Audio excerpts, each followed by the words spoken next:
Because especially, I mean, working with someone like David Fincher is all about being lean and efficient, and you don't do coverage or whatever. Everything has to be 100% efficient, and you really have to tell the story.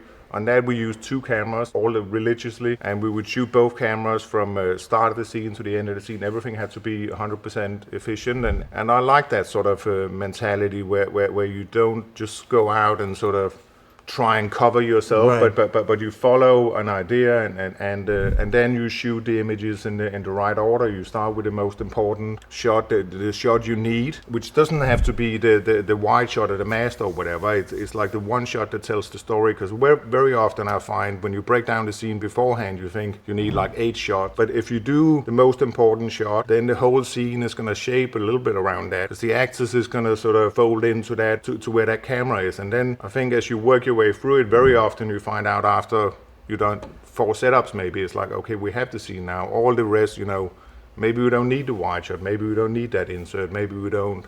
So I've always sort of taken pride in being fast and deliver the story also for the actors, because keeping it sort of tied together, I think, is important, and not breaking things up. I mean, and especially nowadays, it's possible. Like back in the day with slow films and slow lenses or whatever, it took a lot of time to turn around. Well, let me ask you that about film. Mm-hmm. For example, you shot in Bruges, obviously on film. Mm-hmm. Digital wasn't a thing then. And Aricam was Zeiss Master Primes. Mm-hmm. And Ingenue, what film stock did you use? How much ASA did you have to work with? I mean, when I shot films, because I shot all film up until I did a movie with David Chase, Not Fade Away, which was a period movie, but we went for digital, and that was my first time. But usually shooting film, I would usually pick one film stock and pretty much shoot all of it. And I think in Bruges, it was probably, I don't think it was called 5219 back then, but it was the 500 ASA stock. And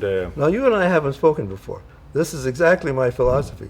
I would have AC saying, "You sure you don't want?" And they'd have 4 stocks and use this and change this and that mag short end. We don't have enough. And I said, "I don't want to do that. I want one film stock. You can shoot outside, inside." So I'm glad you said that. I feel vindicated somehow. I mean, I think it's that simplicity, but it's just, and I mean, like I did Becoming Jane. I shot it all in a daylight stock, even. Yeah.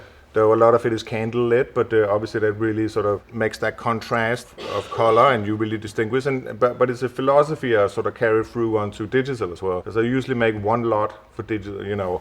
Right. I think of a lot of a custom sort of film stock in a way, and I usually base it on I build it from the sort of characteristics of a whatever film stock is sort of makes sense, and then I tweak it, and then I pretty much stick with that lot. I know some people work with like I know. Custom everything, custom everything, and that's, I mean, that was my reservation about digital in the beginning, was there was too many options, and I would just get lost in it. I would just be like, but now I shoot it.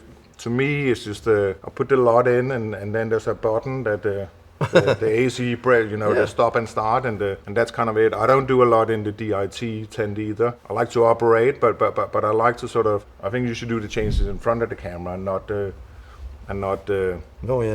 in the sort of digital realm. So when you mention operating, the European system versus the North American system, it's also in the UK, where you have an operator. How did that work, changing from one to the other, or does it work? I mean, it was difficult for me in the beginning because I operated everything. The first movie I did where I didn't operate was a British movie called To Kill a King, and it was I had a really hard time sort of, not being by the camera, because I think if you're at the camera, you have a relationship with the actors, but also you're in the perfect, if something changes, you can just look up and see, oh, the flag has sagged and something changed. You sort of, and you can sort of operate from there. I thought it was really difficult to be on the outside looking in. I've gotten better at it, but prefer to operate, and on House of Cards I operated all the stuff with Fincher, but then when he left, and since we were 2 cameras, then I didn't want to operate because I wanted to know what both cameras were doing. But since then I've started, if I have 2 cameras, I'll just have 2 monitors, so I can not so I can sort of look over their shoulder, spy on them, but just to have a sense of when we have the scene, is that thing again where it's I don't want to overshoot anything. And I think instinctively you learn over time, and you just know, we have the scene. It's time to Yeah. move on. The nice thing about a perspective I find, and this is a note for anyone who is starting out, if you operate the camera, you are seeing the entire set from the camera's perspective. If someone's operating the camera and you're 20 feet away in a tent watching a monitor, you are just seeing that.